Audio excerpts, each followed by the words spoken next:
விண்ணுலகில் உருவான கன்னிமை குன்றா பூவுலக அரசியே, பூவுலகை ஆளுகின்ற அரசரை ஈன்ற அரசியே, மனு குலத்தின் அரசியே, மண்ணில் வாழ்வோருக்கெல்லாம் மாதரசியே, ஒவ்வொரு படைப்பின் மாதரசியே, எங்களுடைய மரியே, எங்களை என்றும் ஆண்டு நடத்துகிற அரசியே, எங்கள் அனைவருக்கும் அரசியே வாழ்க.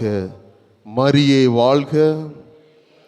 இயேசுவுக்கே புகழ், இயேசுவுக்கே நன்றி. பெண்ணை பெற்றெடுத்ததனால் நாம் பேறு பெற்றவள் என்கிறவர் எத்தனை பேர்? பொம்பளை புள்ள பெத்தனால நீங்கள் பேறு பெற்றவர் நினைக்கிறவங்க எத்தனை பேர்? அல்லது பெண்ணாக பிறந்ததனால் நான் பெருமை கொள்கிறேன் என்று நினைப்பவர் உங்களில் எத்தனை பேர்? கைதூக்குங்க பாப்போம். நான் பெண்ணாக பிறந்ததனால் நான் பெருமை கொள்கிறேன் என்று சொல்கிறவர் எத்தனை பேர்? கைதூக்குங்க பாப்போம். ஒரு தாய், 2.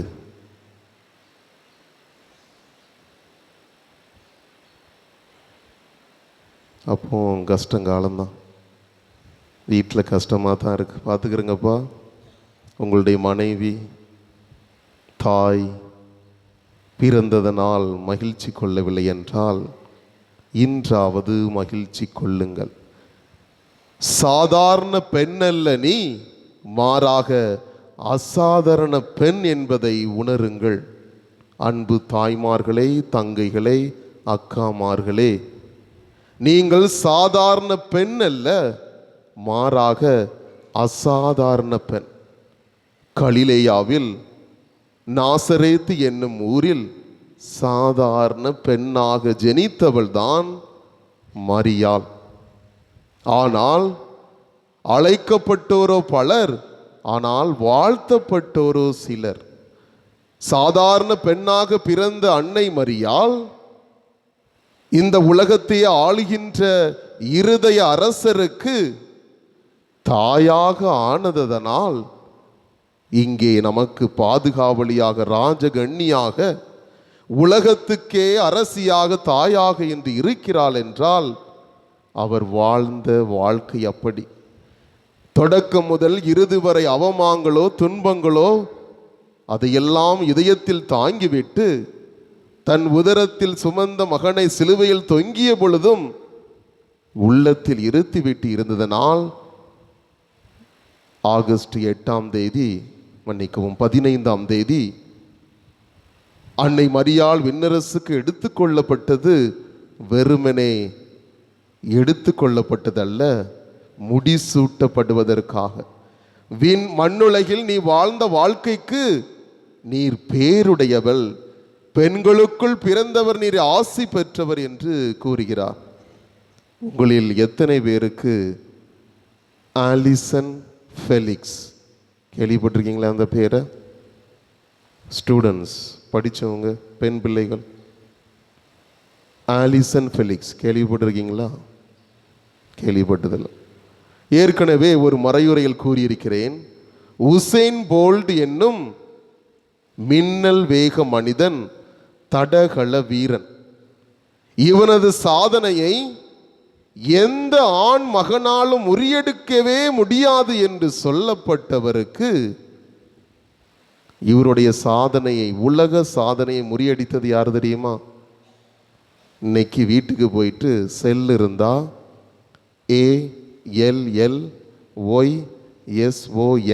தமிழில் ஆலிசன் ஃபெலிக்ஸ், 33 வயதாகியும் 10 மாதத்தில் சிசேரியன் செய்துவிட்டு அடுத்த 10 மாதத்தில் உலக சாதனை படைத்தவர் ஒரு பெண். எப்படி? 10 மாதம் சிசேரியன் பண்ணிட்டு 33 வயசுல, நீங்க வீடியோவில் பார்த்தா தெரியும், வயிறு இப்படி இருக்கும், ஆடுகளத்தில் ஓடி இந்த உசேன் போல்ட் என்னும் தடகள வீரனை விட 11 ஒலிம்பிக் தங்க பதக்கங்களையும் உலக சாதனையையும் படைத்தது யாரு? ஒரு பெண். இப்ப சொல்லுங்க, பெண்களில் பிறந்தவருள் நீர் பேறு பெற்றவள். வீட்டில் நீங்க சும்மா இல்லை. ஐயோ கல்யாணம் முடிஞ்சிட்டு இனி நான் என்ன பண்ண போறேன், ஐயோ என்னை படிக்க வைக்கல, பெண் பிள்ளைகளை படிக்க வைப்பதில்லை, நான் என்ன பண்ண போறேன், காலேஜ் முடிச்சாச்சு கெட்டி கொடுத்துருவோம், இனி இதுவை என்ன பண்ண போகுது. இவர்கள் பெண்களுக்குள் பிறந்தவர்களுள் பேறு பெற்றவர். ஆம் அன்பின் சொந்தங்களை, இன்று இந்த ஆலிசன் ஃபெலிக்ஸ் கருத்தாங்கி 10 மாதத்தில் ஒரு பிள்ளையை பெற்றெடுத்த பின்பும் உலகத்தையே தன்பால் ஈர்க்க வைத்த இந்த பெண் உலக சாதனையை படைக்க முடிந்தது என்றால், சாதாரண நீங்களும் அசாதாரண பெண்ணாக மாற முடியும். சாதாரண பெண்ணாக இருந்த அன்னை மரியாள் இன்று உலகமே போற்றக்கூடிய தாயாக மாறினாள் என்றால் உங்களால் முடியாதா? மேலும் ஒரு எடுத்துக்காட்டு. இங்க கபடி மேட்ச் விளையாண்டுக்கிட்டு இருந்த ஒரு புள்ள, ஒரு வருடத்திற்கு முன்பு பொட்ட பிள்ளையா கபடி மேட்ச் விளையாடுது என்று சொல்லி இருக்கலாம். சாட்சியும் டிஷர்ட்டையும் போட்டுட்டு கிரவுண்டில் நிற்கிறது பாரு. கபடி விளையாட்டு பொம்பளை புள்ள விளையாடுமா?